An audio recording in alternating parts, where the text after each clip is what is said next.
My name is Imad Majid and this is my selfie rap. See, back in January of 2013, I opened up this article that was on Facebook being shared around by one Shenali Waduge. It was an opinion editorial about a 4-point agenda of Muslims of Sri Lanka to Islamize the country.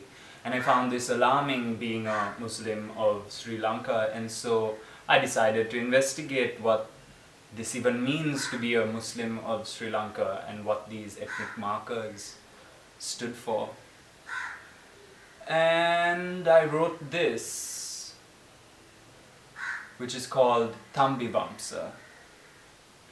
You see, his story tells us of merchants whose sales sought after halfway posts for East Indies spices to Euro markets. Was it Mahatita, Beruala, Sambandura or Hapban where she let him into that sacred altar, nature's cinnamon garden, wherein mixed blood, see men run races, predestined to chase tails and make faces at newborns, bright-eyed, brown-skinned, soon to be circumcised, sent to a different kind of Sunday, schooled in a foreign tongue just to help get the phlegm out.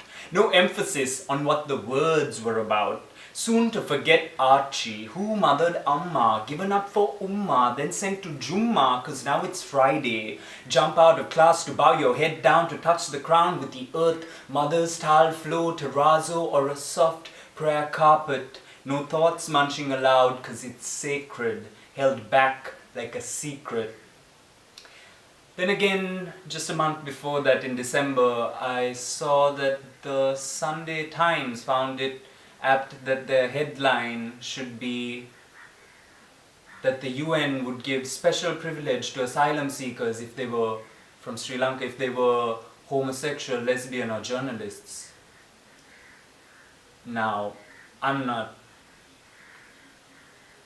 sure what the difference is between a homosexual and a lesbian, but as a journalist, I foresaw an occupational hazard. So don't tell me you ain't gonna help the Paksha weed out the homo-lesbian journo granted asylum like a free net booked by Chinese intelligence, sifting through our spider webs, the swine plant evidence, then tug at long hairs, cause that's what a pothead looks like to a courtroom.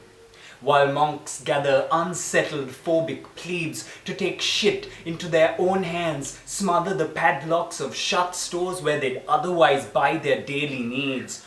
Gross, a real big deal, but the papers didn't print those stories. Instead, the Daily News had it that there's conspiratory Thambis about to wreak havoc.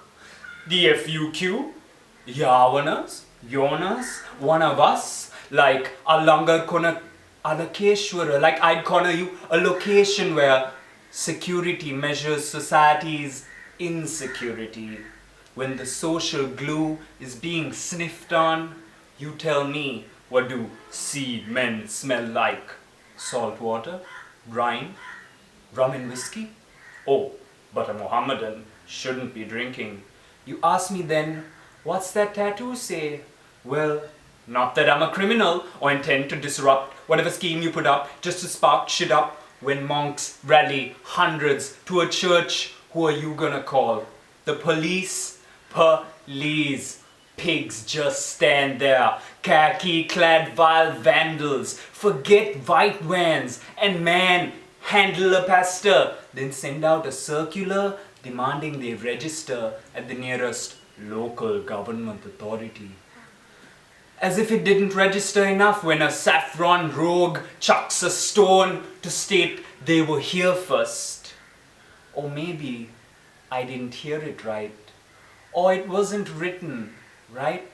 Left out, the sin of omission from the 7 deadly. We are all guilty of gouging out 2 eyes for a third, collectively exhausted under post-colonial Moro, Ela, Elam, ethnic conflict, done with the tigers, thrown to the lions.